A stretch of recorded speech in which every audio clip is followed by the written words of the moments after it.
Hey everyone, welcome back to the Political Living Room. I am Karen. This is my living room, and we're going to have a little political chat. Happy Friday. Happy Riesling. Drink 'em if you got 'em.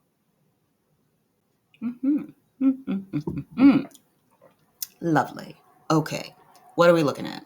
Well, this is Mayor Eric Adams, the mayor of New York City, who has recently said that the migrant crisis, the recent influx of 120,000 migrants into New York City and the continued arrival of migrants. I think he said 2,500 a month or something like that, something in that vicinity, is going to destroy New York City. When I heard him say that, I thought, of course it is. Of course it is. We definitely can't handle all of these people. New York City's resources are always strained. Now they're strained to the breaking point or past the breaking point. Maybe you should have thought about that before you started talking about New York City being a sanctuary city and the right to shelter and all that nonsense. And then I started to look into this and I realized Adams has been sounding the alarm about the migrant crisis since right after it started. We're going to take a look at this video right here. This was published by the Daily Wire in October of 2022. So October of last year. So check this out. It says, Eric Adams declares a state of emergency over New York City's migrant crisis. We have not asked for this. There was never any argument to take on the job of supporting thousands of migrants. And I'm going to scroll up just a little bit. And we're going to take a look at the date just so that you know. And this is from October 7th, 2022. The migrant influx started in August of 2022. So it didn't take Adams very long to realize we got a problem on our hands. Let's hear what he has to say here.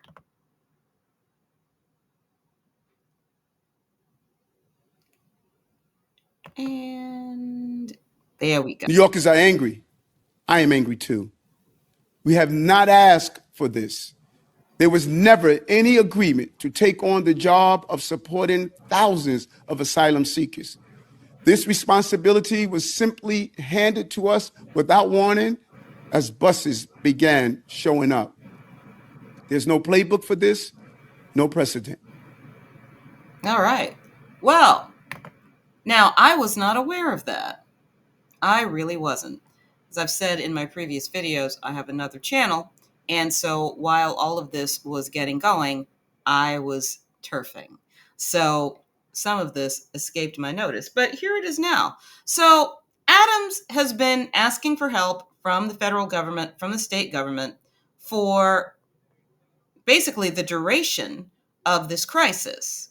Now, what I think, and my opinion is not all that informed because I am not a wonk, I am simply sitting in my living room opining.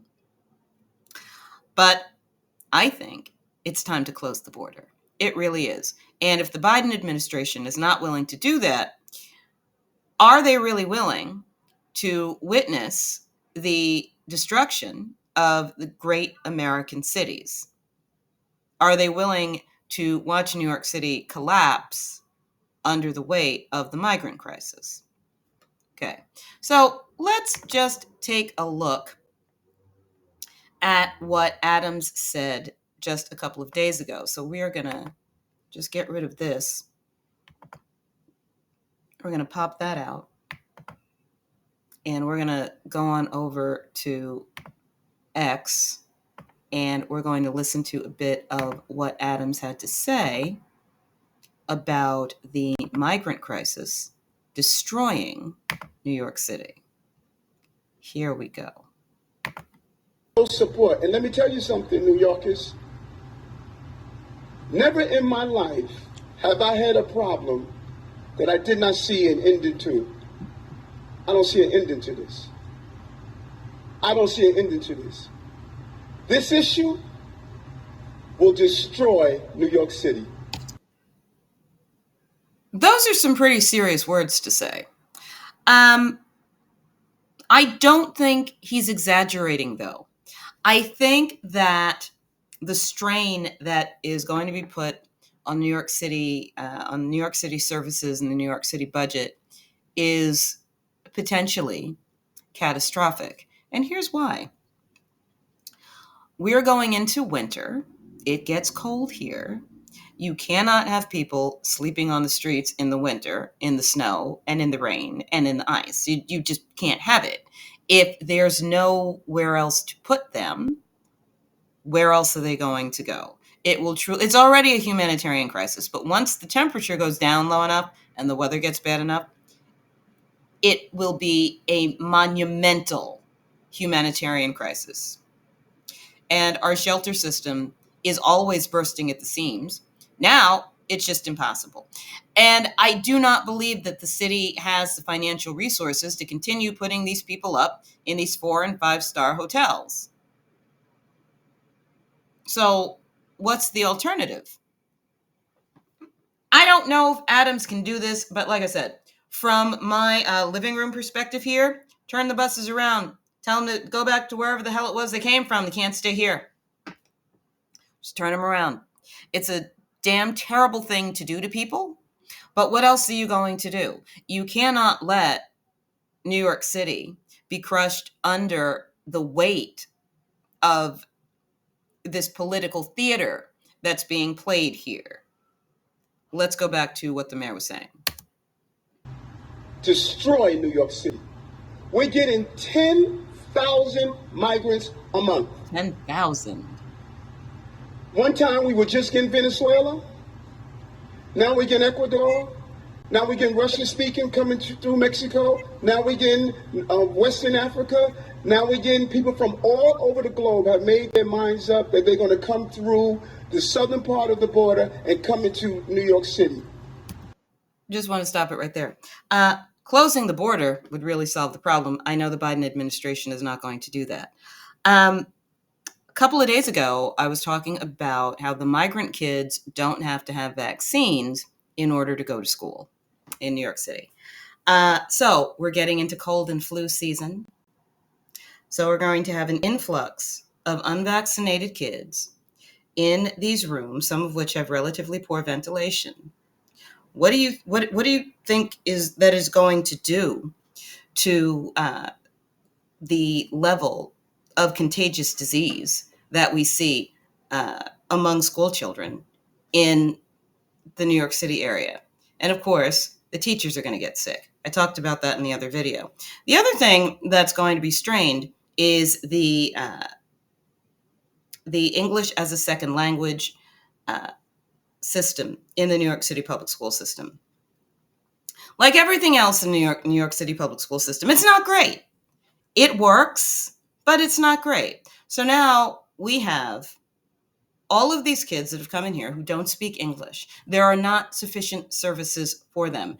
I do not believe that New York City has hired an entire raft of ESL teachers to accommodate all of the students that are going to need to learn to speak English.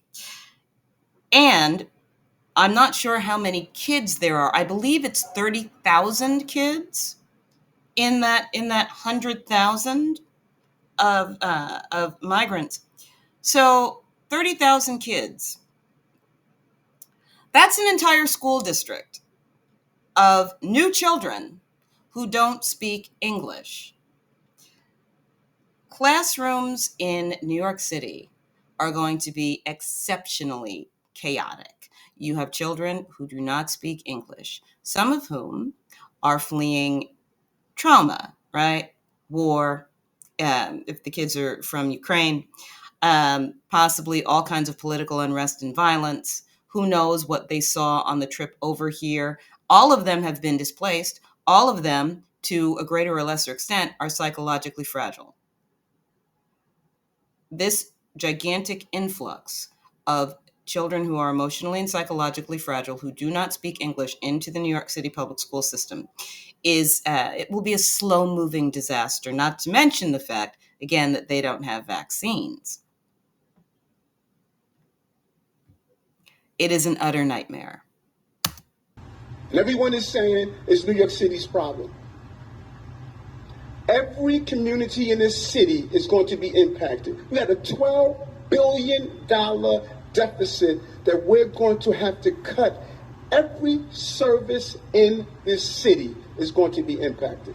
So again, New York City services are overburdened pretty much all the time.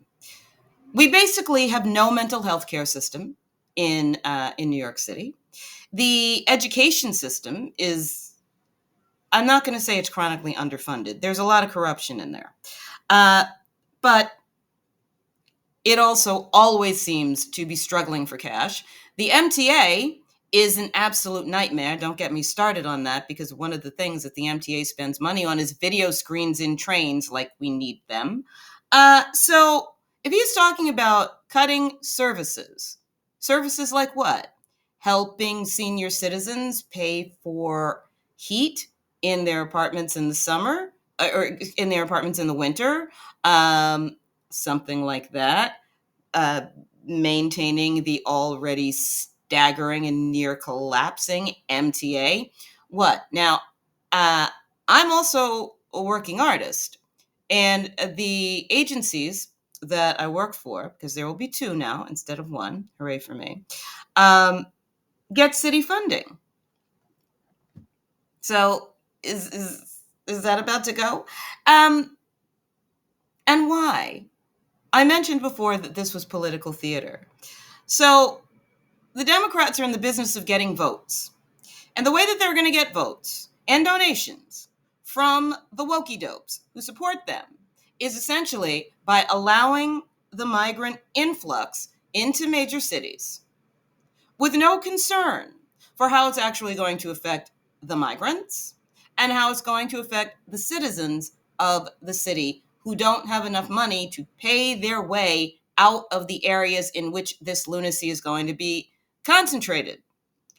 The only way I think that this is actually going to get turned around is if these wealthy areas, these wealthy neighborhoods, start to be afflicted by this. And that is actually starting to happen. I don't want to see it happen to anybody, but it's really going to be the only way that you're going to wake these people up and say, look, your ideas suck.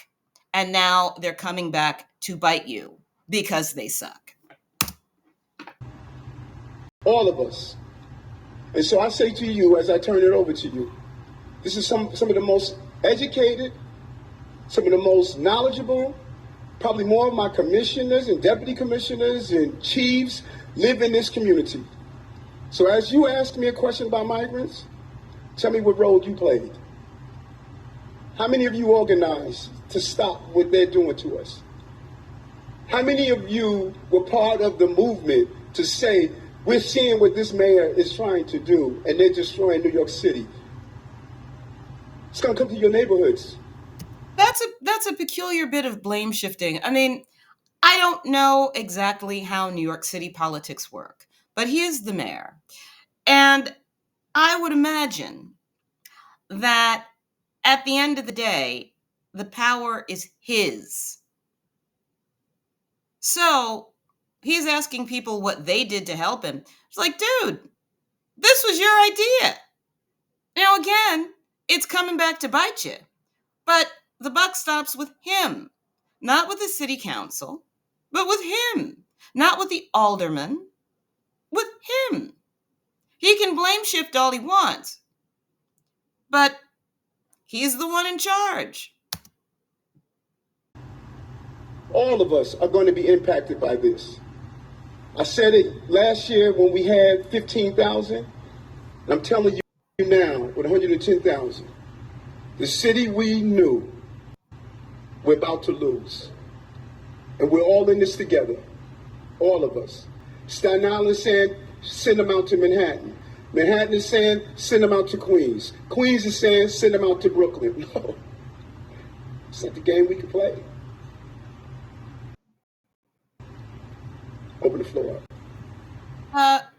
Again, that's some weird kind of blame shifting there. Because as I said, at the end of the day, he's the one in charge. So what did he do?